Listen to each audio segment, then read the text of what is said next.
NBA Finals contenders had a good day on Tuesday. The Cavaliers beat the Eastern Conference leading Pistons. The Cavs are now 8-1 when James Harden is on the court since trading for him back in February. Jalen Brunson had 26 points and 10 dimes as he led the Knicks to their 12th consecutive win against the Raptors. Karl Anthony Towns recorded his 100th double-double with the Knicks. And then the Spurs beat the Sixers. They're now 12-1 since February. The Spurs' West rivals Thunder beat the Bulls. Jared McCain led the team with 20 points, his second game leading the Thunder in scoring since being traded to them. The Thunder still lead the pack, though, as the favorite to win the NBA Finals, according to DraftKings Sportsbook, followed by the Nuggets and then the Spurs. We're West heavy here. Despite being the favorites to win the East, the Celtics have the fourth best odds to win the Finals as it stands right now. But which team in the entire NBA has the highest ceiling? Chiney Ogwumike, what do you think? Before I go, please, Stephen A., keep the shirt on. I heard you. I heard that entire rant on the Pelicans. Respectfully, I work with Richard Jefferson, who always has his shirt unbuttoned all the way down to his belly button. We don't need that. We don't need that. I know you're in shape. Girl. But I'm not saying it, Shanae. I think y'all missed it. They actually are preparing for me in the scene on General Hospital for it. Okay, I'm not talking about taking it on first take. I'm like, it's a brick situation. You know what I'm saying? I mean, it's a brick situation. It's coming. Wow. It's coming. Oh, you're doing it for the ratings. You're doing it for General Hospital and the ratings, and you got that summer bod already. All right, respect to you. Respect to you. Oh, my gosh, you're wildin'. Okay. Going back to the team that has the highest ceiling in the NBA. Everyone knows with SGA, you're so silly. Everyone knows with SGA, they're the team to beat. They're deep, they have a defense, and that guy is super dominant. I'm going to remove them from the equation, and I have the San Antonio Spurs really circled right now because they are just right now scratching the surface of their greatness, not only individually with this team being led by Victor Wembanyama, but also collectively. When you look at the record and the standings, and hopefully at the end of this you can see that, first with Victor Wembanyama, this is a guy that can go out there and dominate the game in ways we have never seen before. Yesterday, I was watching the post game, and he said that we have the best team in the world. Now, mind you, we understand that that's not the reality just yet, but that's his mentality. That's his approach. Right during NBA All-Star here in Los Angeles, I played this man, Victor Wembanyama, in NBA 2K. And you know what he said to me before we said hi? We were friends from before. He said, "I'm gonna bust your ass. I'm gonna bust your ass." That's how competitive he is. And it's reflected in the standings, that belief, that mindset right there at number 2.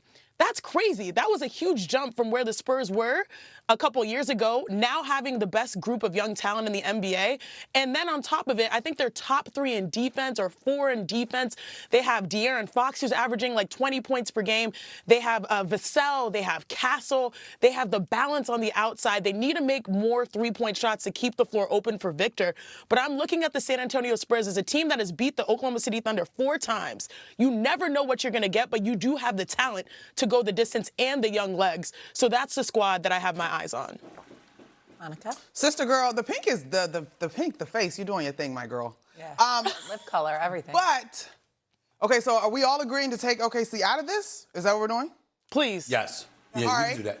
Well, in the spirit of the transitive property that my sis just brought up in terms of OKC being able to knock off San Antonio, surprise, surprise, I actually think when you really look at it in terms of the way the New York Knicks have played as of late, they should be in this conversation. This is a team whose defensive rating continues to climb. They're well into the top 10. I say, hear me out.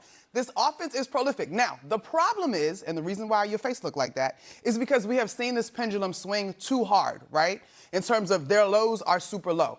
But if that group, to me, can find a level of consistency, I get that Victor Wembanyama and the Spurs are a real threat. I agree with Sinead's take on that end. But when I look at the matchup of these two, this team potentially has what you need to guard on the perimeter when those guys are locked in, right? The 1-2 punch that has been so discussed in terms of Karl Anthony Towns and Jalen Brunson. You're talking about all-stars, you're talking about guys that have been effective. The thing is that it's so rare that you actually see the defense and the offense show up in its best form at the same time. But I actually think that the Knicks are the most talented team in the Eastern Conference.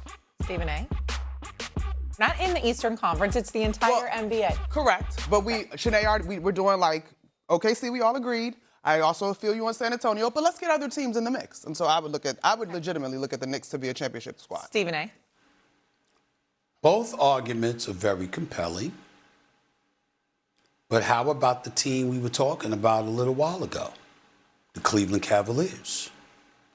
Right now, there's speculation that the Cleveland Cavaliers, if LeBron wanted to end his career on a high note, he departs from LA this summer, goes back to Cleveland, delivers a chip, the 5th of his career, and walks away. Tying Kobe, Tim Duncan, championship hardware, that kind of thing, right? That's what we talked about.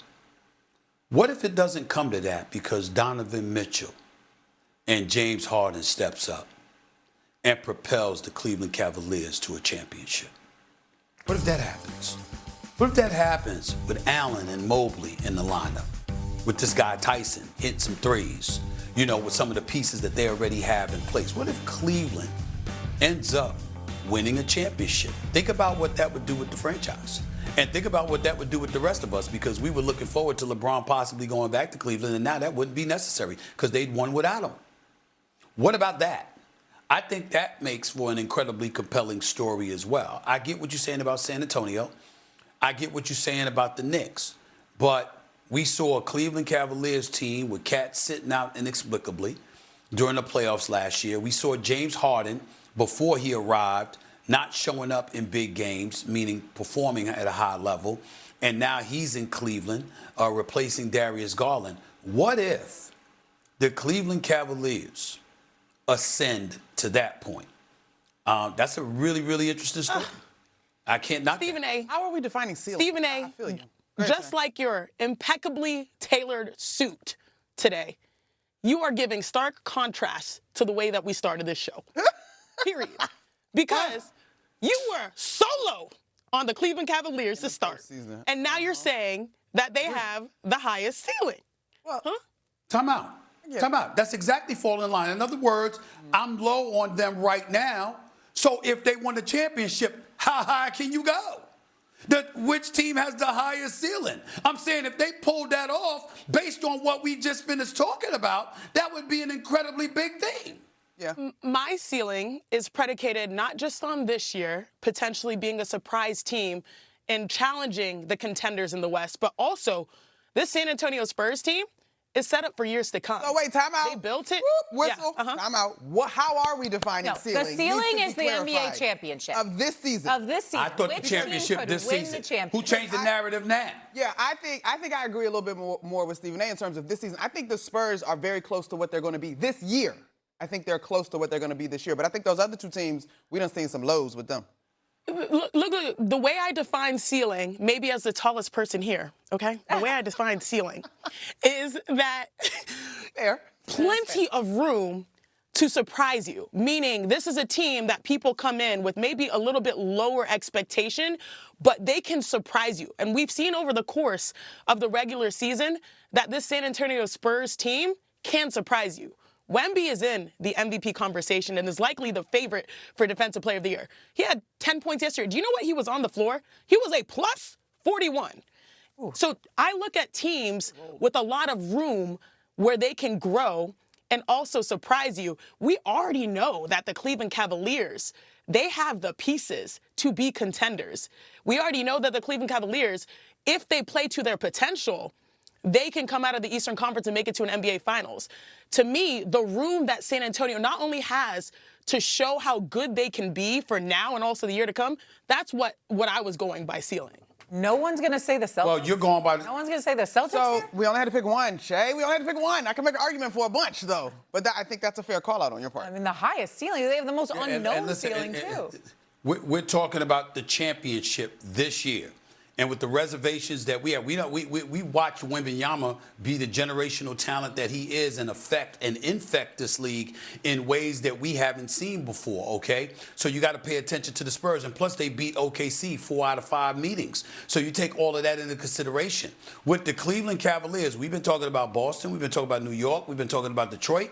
We didn't really look at them and give them the level of consideration they may warrant because we know they haven't earned it yet. They got to do it in the postseason.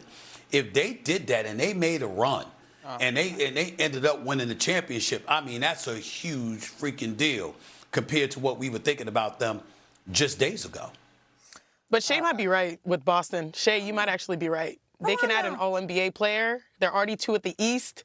They Like, make more you might be threes right, than the Shay. Thunder I don't right think we now. They define a ceiling. out-rebound more Well, than the Thunder We right got now. ceiling all jacked up. We're not doing this right. I don't care.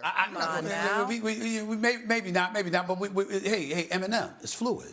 It's fluid. Listen, That's all it is. We're It's gonna okay. It's find okay. out. It's We're gonna okay. find out the With the ceiling for the Knicks Celtics tonight with the against- Celtics, Shay, here's the ceiling for them. If you won the championship, if Jason Tatum didn't come back, and you made a run and won the championship, that would be crazy. That would be crazy. That would exceed Detroit, New York, Cleveland, San Antonio, OKC. That would exceed everybody. If Jaylen Brown led this Boston Celtics team to an NBA championship, no Jason Tatum, no Kristaps Porzingis, no Drew Holiday, and you lead them to an NBA championship without Tatum? Oh, my Lord. Oh, my Lord. I mean, they don't get bigger than that. Well, Kada has entered the chat. So Don't get bigger than Kada that. and Jaylen Brown. Don't tell Joe Mazzulla. That's why, yeah. I'm just letting you know. All right, coming up on First Take.